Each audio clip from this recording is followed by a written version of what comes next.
하나님께서 애굽에 내린 10가지 재앙 중에서 네 번째 재앙은 애굽 사람과 이스라엘 사람 사이에서 구별되었고 그 광경을 바로도 보게 되었습니다. 1차적으로는 항복하는 척 그렇게 했지요. 그리고 7번째 재앙인 우박이 하늘에서 떨어지는 걸 보면서 2차로 자신이 잘못했다고 진짜 시인을 하게 되어집니다. 오늘 본문은 8번째 재앙입니다. 10가지 재앙 가운데 7번째 재앙부터 8번째, 9번째, 10번째는 굉장히 타격이 크고 심각한 재앙입니다. 특히 7번째 재앙 이후부터는 성격이 아주 달랐는데요. 그러니까 그들이 지금까지 사고방식에 천벌이라는 것을 비로소 느끼기 시작한 것이 7번째부터입니다. 그러니까 지금 6번째까지는 자연 이변이겠지 그 정도로만 생각한 거죠. 우리야 하나님이 내린 재앙이다 이렇게 생각하지만 당시 애굽 사람들은 이 메뚜기 그런 앞에 우박이 오기 전까지는 그냥 자연 이변 정도 생각했고, 우박과 메뚜기, 흑암, 장자 재앙일 때 이것은 진짜 천벌이 떨어진 거다, 하나님이 진노한 거다 이렇게 생각하게 된 거죠. 그러면 왜 이 메뚜기 재앙이 보면 엄청나게 싹 썰어버릴 것 같은데 다 죽이지 않은 이유가 뭘까? 재앙의 본래 목적은 그 사람들을 진멸하는 것이 아니고 깨닫게 하는 것이 목적입니다. 그래서 오늘 13절에 보면 이 모세가 지팡이를 높이 들고 있을 때에 갑자기 동쪽에서 바람이 확 불어오기 시작합니다. 동풍이 부는데 낮에도 불고 밤에도 불고 밤새도록 불었다는 거죠. 그 다음날 아침에 메뚜기 떼가 새카맣게 이제 내려오는 그런 상황입니다. 오늘 이 메뚜기 재앙에는 특징이 있는데요, 다른 재앙과 달리 메뚜기 재앙은 앞에 설명이 굉장히 깁니다. 차근차근 설명하는데 많은 내용을 할애하고 있어요. 1절부터 그 설명이 시작되거든요. 그리고 왜 이렇게 설명을 많이 할까?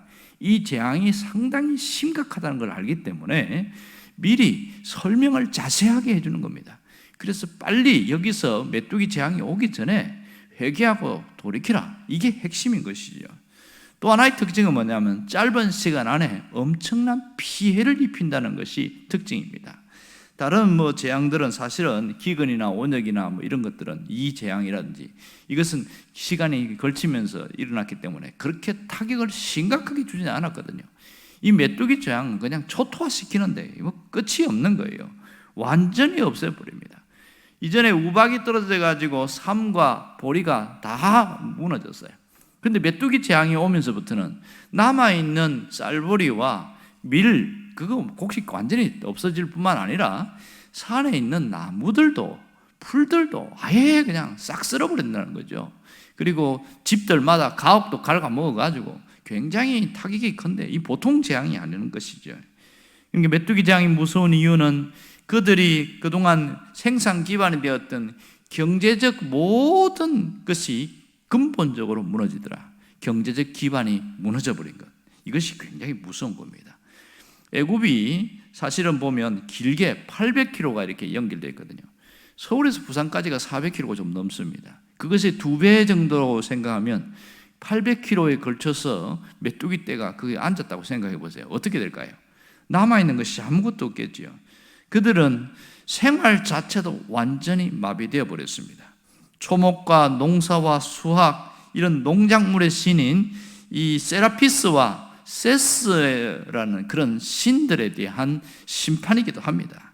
그러나 눈앞에 있는 심판이기도 하지만 현실적으로 이 애굽 사람들 전체가 굉장히 타격을 받습니다. 놀라운 것은 이런 엄청난 피해를 입히는 가운데서도 고센 지역, 이스라엘 백성들이 사는 고센 지역은 메뚜기 떼가 지나갔다는 것이 특징입니다.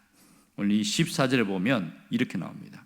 그 피해가 얼마나 많은지 전에도 없고 후에도 없을 것이다, 그렇게 이야기합니다. 도대체 몇 마리나 앉았을까요?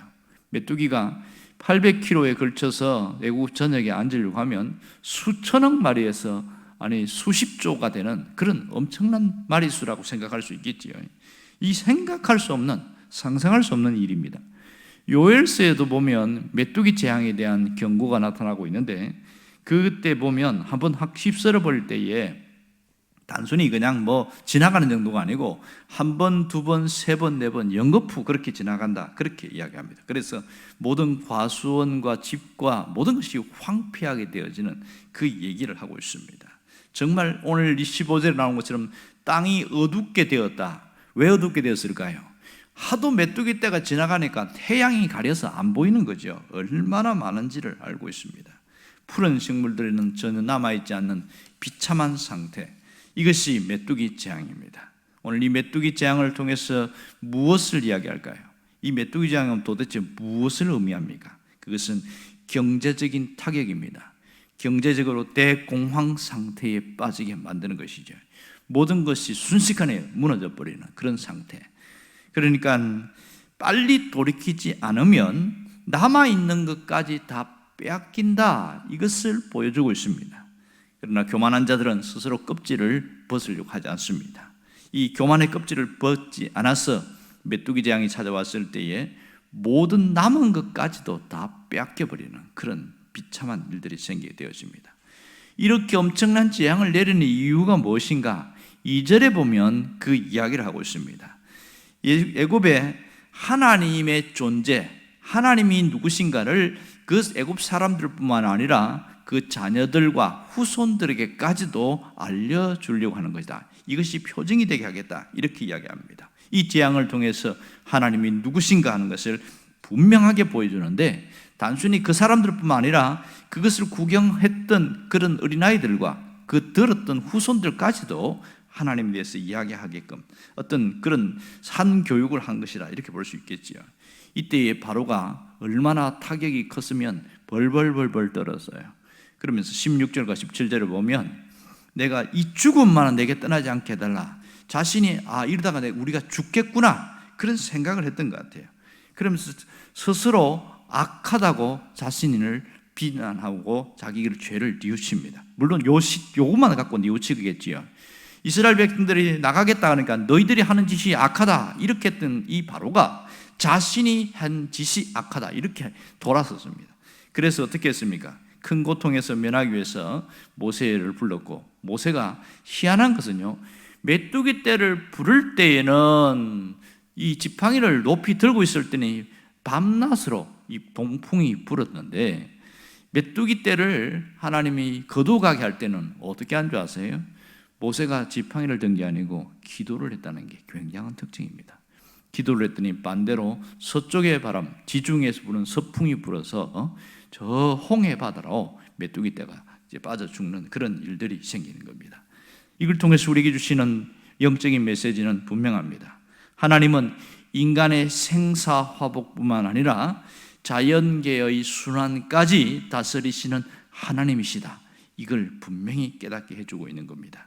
또 하나는 이 엄청난 일을 할 때에 모세를 통하여 일하셨다는 겁니다. 모세의 기도를 통해서 모든 재앙이 물러가게 했다는 것이 굉장한 특징입니다. 오늘 우리 주변에 보면 역시 하나님께서 다스린다는 것을 알 수 있습니다. 수많은 천재지변들이 일어나고 있지만 여전히 우리가 버틸 수 있는 것은 하나님이 그 자연계를 다스리고 있기 때문에 그렇습니다. 하나님은 역사의 주관자가 되셔서 이 온 자연계를 주관하시고 또 모든 현상까지도 하나님이 심판 가운데에서 붙들고 있는 것을 알 수 있습니다. 지금도 우리 삶을 뒤흔드는 이 메뚜기 같은 존재들이 여전히 나타나고 있습니다. 그러면서 우리의 삶을 소중한 것을 빼앗아가고 있습니다. 여기서 메뚜기의 정의가 무엇입니까? 우리가 가진 것을 빼앗아가는 존재가 메뚜기입니다. 경제적 기반이나 물질이나 재산을 빼앗아가는 존재, 그리고 우리의 몸을 타격을 입히는 그런 존재들이 메뚜기를 할 수 있겠지요. 사실 이 경제적 기반에 가장 큰 타격을 받게 되어집니다. 메뚜기는 어떤 특정한 모습으로만 나타나는 것이 아니라 변화무쌍하게 우리를 찾아와서 괴롭힙니다. 어떨 때는 사람의 모습으로 나타납니다. 그래서 우리가 남아있는 것까지도 빼앗아가고 하는 그런 존재들이 있습니다. 예를 들면 사기꾼들이 바로 이 메뚜기와 같은 존재들입니다. 또 하나는 질병의 모습으로 우리에게 찾아와서 우리가 갖고 있는 모든 행동, 활동을 정지시켜버리고 모든 일을 멈추게 만드는 그런 안타까운 일이 있습니다. 그런데 사실 이 메뚜기의 배후에는 사탄이 있다는 것을 알아야 됩니다. 이게 영적인 부분이죠. 광명한 천사로 나타나서 감쪽같이 우리를 속이는 이 사탄이 존재한다는 걸 알아야 됩니다. 이걸 알려면 어떻게 됩니까? 분별력이 있어야 되겠죠.